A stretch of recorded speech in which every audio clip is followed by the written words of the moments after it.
Breaking news చూస్తున్నాము. హైదరాబాద్ లోని సంధ్యా theatre తొక్కిసలాట ఘటనలో చిక్కడపల్లి పోలీసులు దాఖలు చేసిన ఛార్జ్ షీట్ ను నాంపల్లి కోర్టు తిరస్కరించింది. హీరో అల్లు అర్జున్ తో పాటు 23 మందిని నిందితులుగా పేర్కొంటూ పోలీసులు దాఖలు చేసిన ఈ ఛార్జ్ షీట్ లో పలు సాంకేతిక లోపాలు ఉన్నట్లు న్యాయస్థానం గుర్తించింది. ముఖ్యంగా కేసుకు సంబంధించిన కీలక ఆధారాలైన హార్డ్ డిస్క్లు, సీడీలు, పెన్ డ్రైవ్లను ఛార్జ్ షీట్ తో పాటు సమర్పించకపోవడంపై కోర్టు అసహనం వ్యక్తం చేసింది. ఇప్పటికే 2 సార్లు ఈ ఛార్జ్ షీట్ ను కోర్టు వెనక్కి పంపడం గమనార్హం. సరైన సాక్ష్యాధారాలు, ఎవిడెన్స్ మెటీరియల్ జతపరచాలని ఆదేశించడంతో పోలీసులు మరోసారి లోపాలను సరిచేసి కోర్టులో ఛార్జ్షీట్ను దాఖలు చేశారు.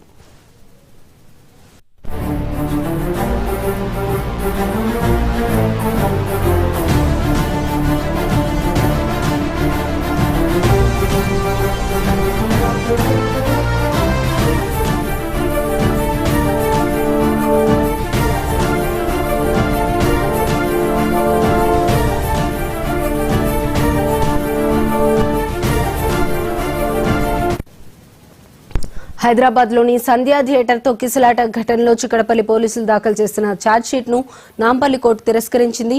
హీరో అల్లు అర్జున్ తో పాటు 23 మందిని నిందితులుగా పేర్కొంటూ పోలీసులు దాఖలు చేసిన ఈ ఛార్జ్ షీట్ లో పలు సాంకేతిక లోపాలు ఉన్నట్లు న్యాయస్థానం గుర్తించింది. ముఖ్యంగా కేసుకు సంబంధించిన కీలక ఆధారాలే హార్డ్ డిస్క్లు, సీడీలు, పెన్ డ్రైవ్లను ఛార్జ్షీట్ తో పాటు సమర్పించకపోవడంపై కోర్టు అసహనం వ్యక్తం చేసింది. ఇప్పటికే 2 సార్లు ఈ ఛార్జ్షీట్ ను కోర్టు వెనక్కి పంపడం గమనార్హం. సరైన సాక్ష్యాధారాలు, ఎవిడెన్స్ మెటీరియల్ జతపరచాలని ఆదేశించడంతో పోలీసులు మరోసారి లోపాలను సరిచేసి కోర్టులో ఛార్జ్షీట్ ను దాఖలు చేశారు.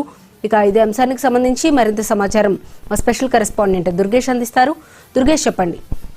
తెలుగు రాష్ట్ర సంచలనం రేపినటువంటి పుష్ప 2 సినిమా రిలీజ్ రోజు ఏదైతే జరిగిందో సంధ్యా థియేటర్ తొక్కిసలాట మంచిగా చనిపోవడం జరిగింది. మరికొంతమందికి గాయాలు కాదు. ఇదంతా కూడా గతంలో చూసినటువంటి పరిస్థితి చూస్తే కేసు కూడా నమోదైంది, దర్యాప్తు పక్కన చేస్తున్నారు.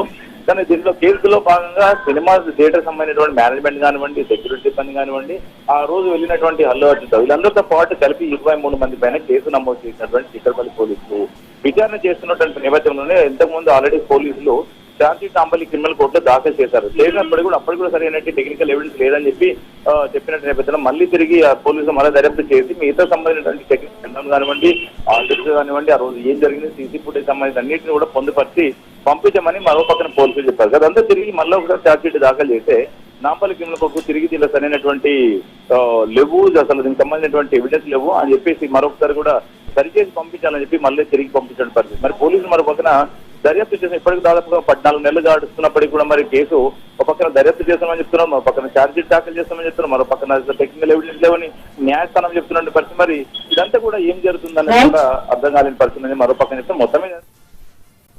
Right, thank you Durgesh.